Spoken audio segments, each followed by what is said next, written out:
Hi, everyone. Happy Election Day to everybody. Just a note that in the interest of full disclosure, I'm very involved in voter protection technically for the U.S. Senate campaign in Florida on the Democratic side.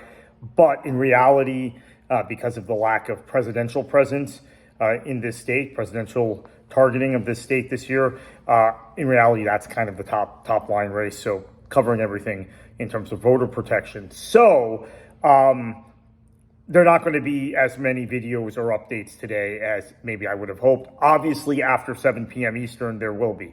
So real quickly, these are the races, non-federal races in the state I'm looking at tonight. And we talked about SD3, which is the Corey Simon race against Darrell Parks in the Tallahassee area. We talked about that yesterday a little bit with the Leon County Democratic Party Chairman Ryan Ray. Same thing with HD9, which is where Allison Tant, who is a former chair of the Florida Democratic Party, where she faces a fairly vigorous Republican challenge. But my assumption is she's going to beat that back.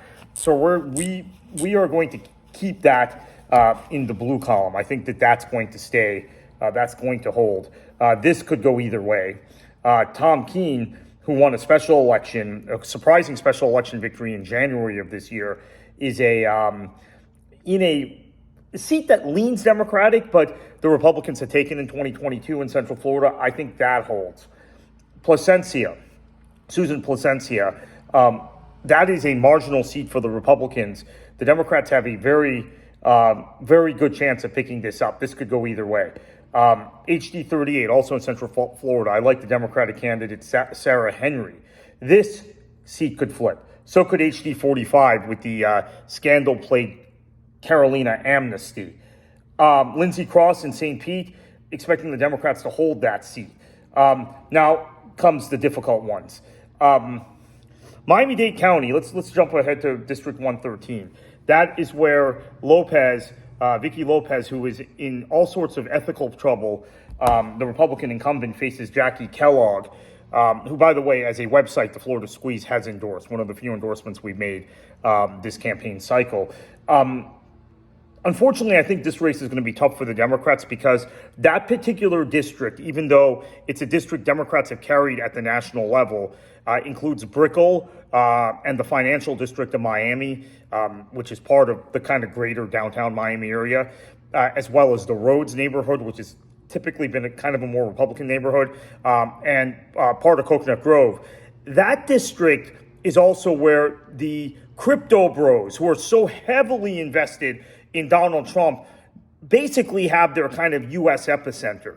And they've influenced state government in this state. And I think there's a lot of money and a lot of vested interest in that race from the Republican side. Same thing in District 106, where Fabian Basabe, who's this clownish, I think former reality TV star or YouTuber, kind of very perfect MAGA Trump-like character in this day and age in the GOP. He's facing a challenge from Joe Saunders, who's a former Democratic state rep who represented the Orlando area about 10 years ago, was defeated in the wave election of 2014, is now teaching at FIU and is running as a Democrat in that district. I do think Saunders will win that seat.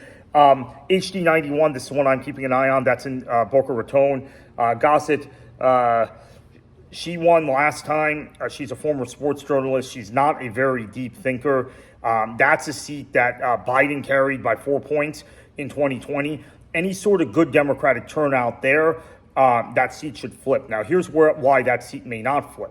There are a lot of Jewish American voters who, despite the reality that Joe Biden has done more for Israel materially than any U.S. president ever, they're more interested maybe in Israeli domestic politics, and they like Bibi Netanyahu. So what they want is an American president who's slavishly loyal to Likud and Netanyahu, some of those voters. And they may keep her in, and they may vote Republican down ballot this time, or up and down the ballot, vote for Trump, vote for Rick Scott, and go down the ballot. There are a lot of Jewish American voters who don't like Netanyahu, who are still going to vote Democratic, but what has ended up happening in the Jewish community, at least in South Florida, is if you're voting, all the Jews in South Florida are supportive of Israel, especially since October 7th. But we're seeing a split based on whether you like Likud and Netanyahu or whether you are a Labor voter or kind of a more liberal-minded person. And Likud voters are going Trump, or Likud backers are going Trump, Netanyahu backers are going Trump, others are going Harris. But that community used to go 80% Democratic. So that's another problem in Florida. Lindsey Cross seat, important to watch because Pinellas County, that district only overlaps slightly with with Florida 13, which of course we made a video about and we're watching very closely.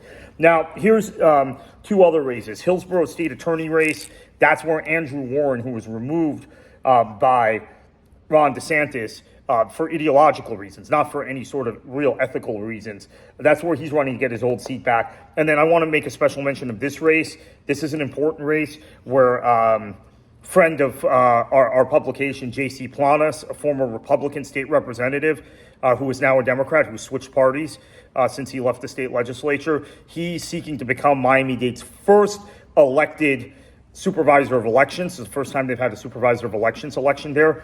He is being opposed by Alana Garcia, who is a MAGA Republican. So who controls the Miami-Dade Supervisor of Elections office is going to have a big impact on future elections in Florida. So this set of races are the ones I'm watching. I will mention there are always surprises on election day. There are always one or two, especially if there's a Republican wave. There are always one or two state house seats that you don't expect to flip or you don't expect a Republican to hang on, that they hang on in.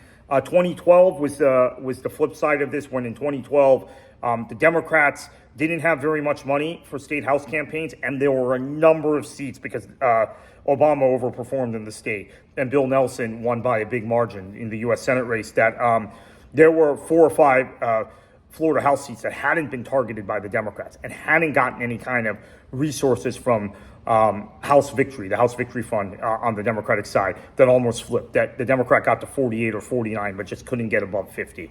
So down ballot races are fascinating to watch in presidential election years in particular.